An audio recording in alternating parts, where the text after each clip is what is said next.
السلام علیکم friends, welcome to کتاب نگری یوٹیوب چینل کتابوں کی نگری میں خوش آمدید۔ میں ہوں آپ کی ہوسٹ اقرا یاسین اور آج میں آپ کے لیے لے کر آئی ہوں زہرا فاروق حسن کے ناول میں پھر بھی تم کو چاہوں گا کہ ایپیسوڈ نمبر 16 کی ایک چھوٹی سی سنیک پیک کو لے کر۔ تو دیر کے بنا جلدی سے آتے ہیں سنیک پیک کی جانب۔ تم نہایت ہی بدتمیز انسان ہو۔ شرم سے وہ اب بھی اس کی طرف دیکھنے سے استحجاب برت رہی تھی۔ دل تھا کہ نارمل رفتار ہی بھول چکا تھا۔ میڈم، میں اگر بدتمیز انسان ہوتا نا ابھی تو میری باہوں میں ہوتی۔ شکر مناؤ مجھے زور زبردستی نہیں پسند، مرتضیٰ منہ بنا کر کہتا مڑ کر پھر سے جا کر بیڈ پر بیٹھ گیا، اور صبا نے ایک پل کو راحت کی سانس لی تھی، پر جو غصہ تھا غصے سے اسے گھورنا شروع کر دیا، جو بیڈ پر لیٹ کر پاؤں پر پاؤں رکھ کر ہلاتے ہوئے پوچھ رہا تھا، اب یہ بھی بتا دیں کہ بندے سے کیا خطا ہو گئی جو آپ اتنی ناراض ہیں؟ آنکھیں بند تھیں اور لبوں پر دلکش مسکراہٹ کچھ دیر پہلے کے لمحوں کی لطافت میں گم و مسرور سا تھا، پر صبا تنتناتی ہی اس کے سر پر آ کر کھڑی ہو گئی۔ تم ہی خطا کار ہو، تپا ہوا بھنایا ہوا لہجہ۔ مرتضیٰ نے بس ایک آنکھ کھول کر سر پر آ کھڑی غصے سے تن پن کرتی زوجہ محترمہ کو دیکھا۔ توضیح دیں گی محترمہ کہ میں کیوں کر خطا کار ہو گیا؟ آئے سکون سے بیٹھ کر خطا گوائی۔ اٹھ کر بیٹھتے ہوئے ہاتھ بڑھا کر صبا کا ہاتھ تھامنا ہی چاہا کہ ہاتھ مت لگانا۔ وہ تو بلا وجہ ہی توے پر بیٹھی ہوئی تھی، دور ہوتے ہوئے اس پر چڑھ دوڑنے کی تیاری میں تھی۔ کیا خطا ہو گئی مجھ سے جو اب ہاتھ بھی نہیں لگا سکتا؟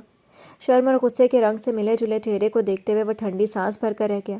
وہ شاکر کی بہن تھی تو غصے میں اس سے کم تو نہیں ہوگی، اسے مناتے ہوئے لوہے کے چنے چبانے ہوں گے۔ تم تو جیسے بڑے بھولے ہو نا، تمہیں تو کچھ سمجھ میں نہیں آیا۔ مجال ہے جو اس کے غصے والی ٹون میں کوئی کمی آ جائے۔ مرتضیٰ نے سر پیچھے کی طرف لڑکا کر اپنے آپ کو تکیے پر گرا دیا، بے چارگی سے نصف بہتر کو دیکھا۔ مظلوم بننے کی ایکٹنگ کس لیے کی جا رہی ہے؟ وہ کمر پر ہاتھ رکھ کر بچی کھچی رات کو گزارنے کے لیے اب لڑنے کے لیے تیار تھی۔ مرتضیٰ نے کنپٹی سے انگلی سے کھجلائی اور کروٹ کے بل ہو کر اسے دیکھا۔ مجھے سچ میں یہ سمجھ میں نہیں آیا کہ ایک کس دینے سے تم خفا کیوں ہو گئی؟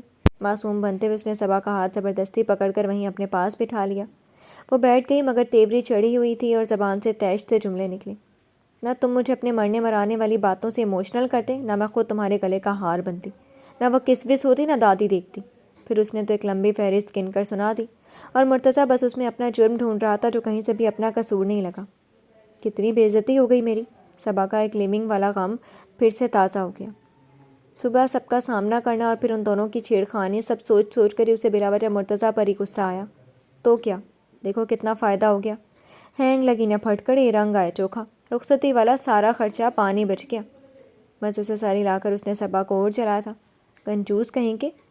اوف، یہ لڑکیاں کس بات پر جو راضی ہو جائے۔ مرتضیٰ کو اب ہنسی آنے لگی تھی۔ میں تمہیں شادی کے پیسے سے شاپنگ کروا دوں گا، تمہیں روز ڈنر کروا دوں گا، بڑھیا سا تحفہ دے دوں گا، قبول؟ پیار سے کہتے ہوئے اس نے صبا کی ناک چٹکی میں دبا کر ہلائی، آنکھوں میں محبت ہی محبت تھی۔ ہاں، پیشانی کے بل سے لے کر گردن کے تناؤ میں ذرا سی بھی جو کمی آئی ہو۔ مرتضیٰ نے سانس لے کر آسمان کی طرف دیکھا اور پھر صبا کو وہ اس کے پاس سے اٹھ کر بیڈ کے دوسرے کنارے میں جا کر سونے کی تیاری کرنا شروع ہو چکی تھی۔ مرتضیٰ بس اس کے لیٹنے کا منتظر تھا۔ بیڈ سے اترو، تکیہ درست کرتے ہی فرمان حاضر ہوا تھا۔ مرتضیٰ نے ابرو اٹھائی۔ کیوں؟ صبا نے بری طرح سے گھورا۔ مجھے سونا ہے۔ کیا انداز تھے ملکہ صبا کی شہزادی صاحبہ کی جانشین کا! مرتضیٰ نے منہ بنایا۔ پر مجھے تو جاگنا ہے۔ آخری کوشش کرتے ہوئے شرارت سے اس کی طرف مانی خیزی سے دیکھا اور ایک انگڑائی بھی لی۔ صبا نے دانت پیسے۔ تو جاگو، بلکہ جاؤ وہیں لاؤنج میں جا کر اپنا شوق پورا کرو۔ خبردار جو مجھے ڈسٹرب کیا تو! وہ تو اسے اب بھی کچا چبانے کے لیے تیار تھی، ایک لفظ چبا کر کہا اور تکیہ برابر کر کے کمفرٹر پائنتی سے اٹھا کر سر تک تان لیا۔ تمہیں نیند آ جائے گی؟ مرتضیٰ سر تک تانے ہوئے کمفرٹر کو دیکھتے ہوئے منہ بنا رہا تھا۔ بہت آرام سے، میرے اندر رومانس کے اتنے جراثیم نہیں پلتے۔ کمفرٹر کے اندر سے وہی تپا تپا جواب آیا تھا۔ جی تو فرینڈز، کیسے لگی آپ کو نیکسٹ ایپیسوڈ کی ایک چھوٹی سی جھلک؟ میں امید کرتی ہوں کہ آپ کو پسند آئی ہوگی۔ کمنٹ سیکشن میں ضرور بتائیے گا۔ جلدی حاضر ہوں گے ناول کی ایپیسوڈ کے ساتھ، تب تک کے لیے اجازت دیجیے۔ شکریہ، اللہ حافظ۔